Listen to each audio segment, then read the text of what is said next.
လောကမှာစကား6ခွန်းလူ၌ထွန်း၏လောကလူတွေပြောလို့ရှိတဲ့စကား6မျိုးရှိတယ်တဲ့အဲ့ဒီစကား6မျိုးကဘာတွေလဲလို့ဆိုလို့ရှိရင်သူကလက်ပတ်ထားတဲ့အခါကျဒီ6ခုကနားထဲမှာရှုပ်သွားတတ်တယ်မရှုပ်အောင်ရှင်းရှင်းပြောရမယ်ဆိုရင်မရှုပ်အောင်ပြောရမယ်ဆိုရင်နံပါတ်1မှတ်ဖို့ရတော့လူမကြိုက်တဲ့စကားနဲ့ကြိုက်တဲ့စကားဒီနှစ်ခုကိုအရင်မှတ်လူဆိုတာအကောင်းပြောတိုင်းလည်းကြိုက်တာမဟုတ်ဘူးအဆိုးပြောတိုင်းလည်းမြောက်ပြောရင်ကြိုက်တယ်လေတချို့ကမြောက်ပြောတာကြတော့လူတွေကကြိုက်တယ်အရင်တော့တောင်မှငယ်ငယ်တုန်းကဒီအင်္ဂလိပ်လိုရေးထားတဲ့ story လေး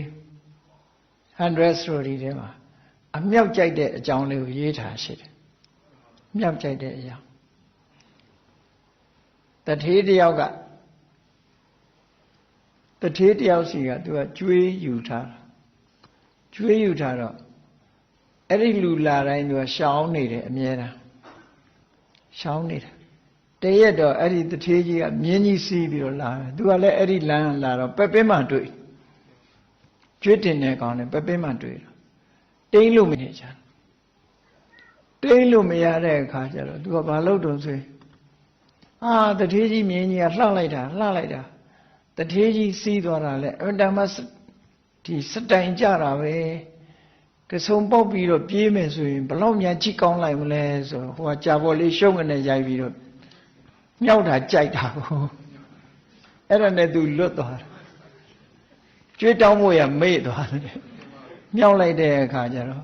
မြင်းကြီးကလည်းလှလိုက်တာတထေးကြီးကစီးနေတာလဲစတိုင်ကြလိုက်တာနည်းနည်းလေးများမြင်းကိုအပြေးစီးပြလို့ရှိရင်တော့ဘလောက်များချီးမွမ်းစရာကောင်းအောင်ဆိုဟုတ်မှတ်ပြီးဟိုရိုက်ချပြီးကျွေးတောင်းဖို့ရမေ့သွားတယ်လွတ်သွားပြန်အဲ့ဒီချိန်လောကလူတွေဟာချီးမွမ်းတာတို့မြောက်တာတို့ကြိုက်တယ်ဆိုတဲ့အဓိပ္ပာယ်ကိုပြောပြတာနော်အဲ့တော့လူကြိုက်တဲ့စကားလူမကြိုက်တဲ့စကားဒီနှစ်ခုကိုအရင်မှတ်ထားပြီးတော့အဲ့ဒီနှစ်ခုမှာအကျိုးမရှိတဲ့စကားအကျိုးရှိတဲ့စကားဒီနှစ်ခုနဲ့မြောက်ဒီလိုဆိုလိုတာပေါ့အကျိုးမရှိတာအကျိုးရှိတာဒီနှစ်ခုနဲ့မြောက်တယ်ပြီးတဲ့အခါကျတော့မှန်နှစ်ခုနဲ့တစ်ခါပြန်မြောက်တယ်ပေါ့အဲ့ဒါလိုမြောက်လိုက်တာနော်နှစ်ကိုနှစ်နဲ့မြောက်တော့ဘယ်လောက်ဖြစ်4ဖြစ်တာအဲ့ဒါကိုတခါနှစ်နဲ့ပြန်မြောက်တော့ဘယ်လောက်ဖြစ်10ဖြစ်ရသို့တော့ဒီနေရာမှာ10ဖြစ်မဖြစ်ဖဲနဲ့သူက6အနေနဲ့ပြောပြတာစကား6ခွန်းလူ၌ထွန်း၏ဆိုတော့ကြည့်မြတ်စွာဘုရားမပြောတဲ့စကားက4မျိုးဘုရားပြောတာ4မျိုးပဲရှိတယ်တဲ့ကဲဘုရားမပြောတဲ့စကားဟာလူမကြိုက်တဲ့ဟာစကားကိုဘုရားပြောသလားဆိုလူကြိုက်ကြိုက်မကြိုက်ကြိုက်ပြောသိရင်ပြောမှာပဲဘုရားနော်အဲ့တော့မကြိုက်တဲ့စကား3ခုကိုအရင်ပြောအောင်